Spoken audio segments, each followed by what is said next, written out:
Set your CAD drawing into position.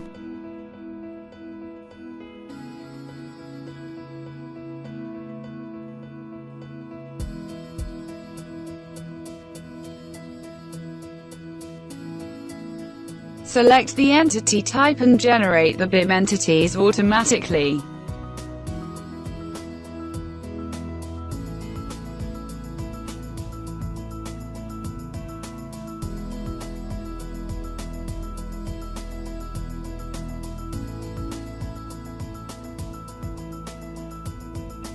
Operate in the same way to generate all other entities too.